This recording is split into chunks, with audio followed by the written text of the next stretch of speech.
Welcome to a video presentation about the Mona Lisa as Renaissance artwork. My name is Sara Humić and I will talk about the story behind this famous painting.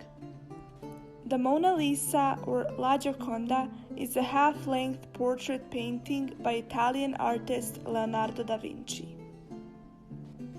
Considered a most typical masterpiece of the Italian Renaissance, it has been described as the best known, the most visited, the most written about, the most sung about, the most parodied work of art in the world. The painting's novel qualities include the subject's enigmatic expression, the monumentality of the composition, the subtle modeling of forms, and the atmospheric illusionism. Who is Mona Lisa?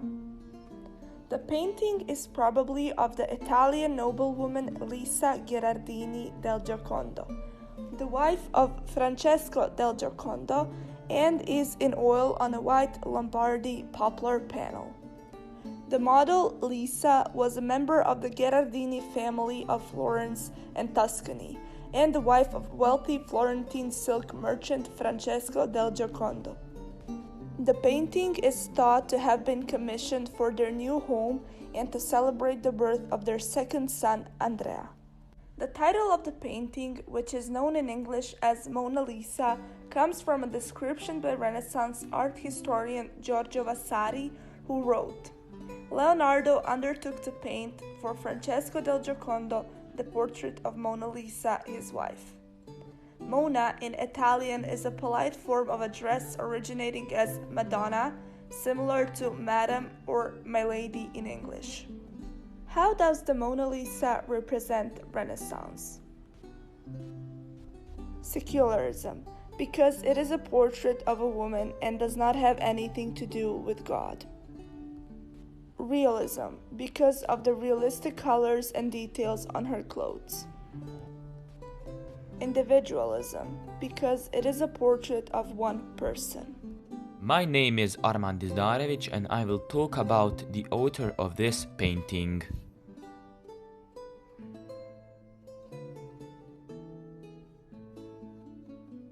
Early life. His early years were spent living on his father's family estate in Vinci. During this period of his life, he was also influenced by his uncle, who had love of nature and had a hand in rearing him during his formative years. Beyond basic reading, writing, and mathematical skills, Da Vinci did not receive much of a formal education. Recognizing his potential as an artist, his father sent him at the age of 14 or 15 to apprentice with the sculptor and painter Andrea del Verrocchio of Florence. His role as a Renaissance man. Leonardo da Vinci was the true Renaissance man. He lived a life based on a philosophy that man's personal development and expansion capacity were without limits. As a Renaissance man, it was an individual goal to reach their fullest potential in life. In the 1490s, Da Vinci began chronicling his thoughts about painting, architecture, mechanics, and the human anatomy. These notebooks contained a wide range of ideas, including plans for a flying machine, bicycle, and drawing of a fetus in utero and the human skeleton. His interests and intellect traversed so many disciplines that he symbolized the term Renaissance man. Unfortunately, these notebooks were not published and his ideas did not advance scientific understanding in the Renaissance period. His greatest works, the Mona Lisa, the Last Supper, and the Virgin of the Rocks. Hello, my name is Hamza Hadžimešić and today I will talk about the fame and legacy of the Mona Lisa. Why is the Mona Lisa so famous?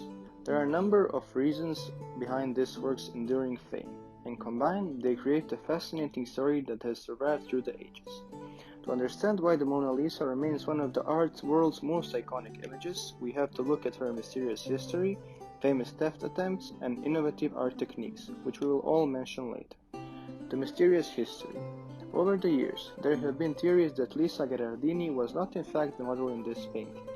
Speculations abound that the mysterious woman in the image could be any one of dozen Italian noblewomen of the time.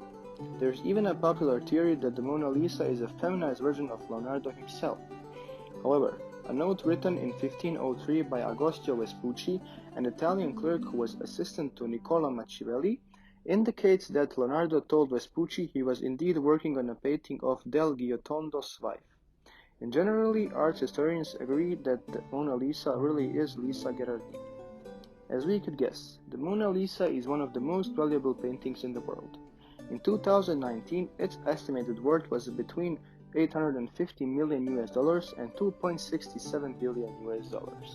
Truly priceless, the painting cannot be bought or sold according to the French heritage law. As part of the Louvre collection, Mona Lisa belongs to the public, and by popular agreement their hearts belong to her. The Grand Theft of the Mona Lisa. For centuries, the Mona Lisa hung quietly in the Louvre Museum, generally unnoticed, but on August 21, 1911, it was stolen right off the museum's wall in a heist that rocked the art world. 3 Italian men were dressed as the workers, and during night they managed to steal the painting and hide it under their garments. It was definitely a thoroughly planned situation.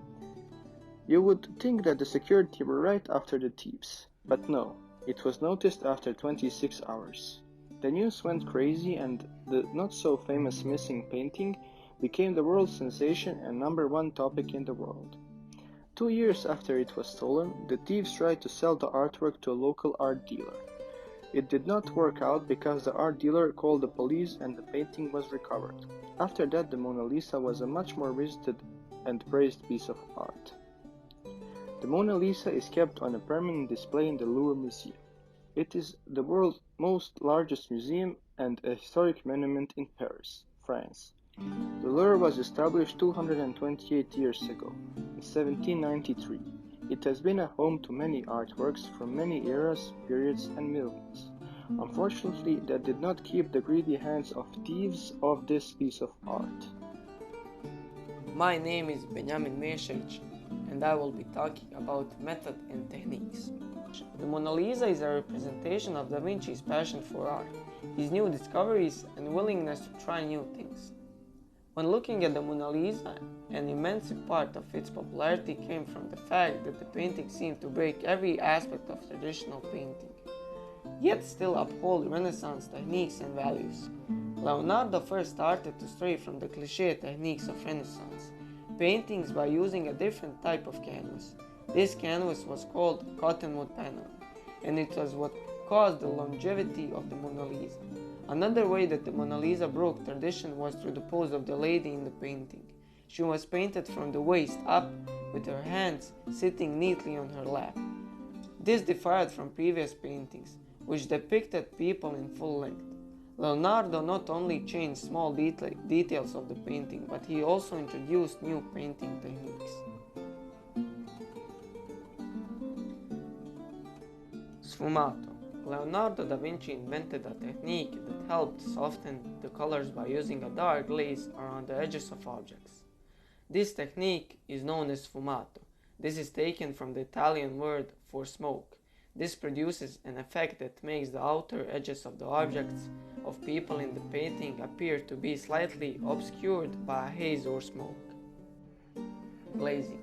Glazing was another technique besides choice of tonal palette, through which Leonardo da Vinci achieved his sfumato effects in realism.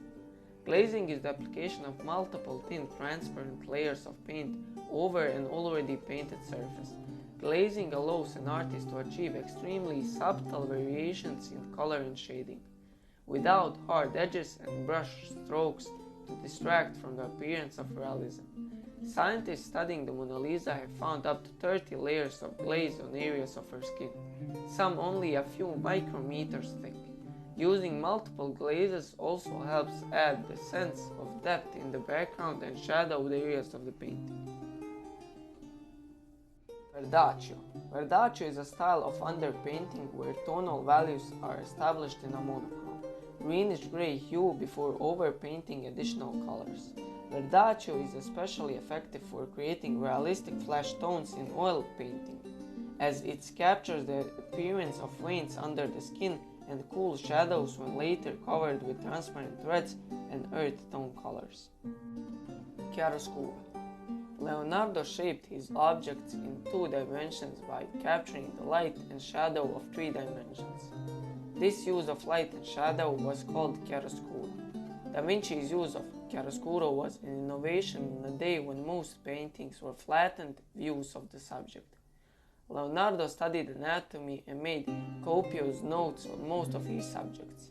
He left far more drawings in his notebooks than he left paintings for us to study.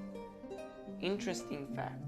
At the time when he was perfecting Lisa's smile, Leonardo was spending his nights in the depths of the Morge and under the hospital of Santa Maria Nuova, peeling the flesh of cadavers and exposing the muscles and nerves underneath. He became fascinated about how a smile begins to form and instructed himself to analyze every possible movement of each part of the face and determine the origin of every nerve that controls each facial muscle.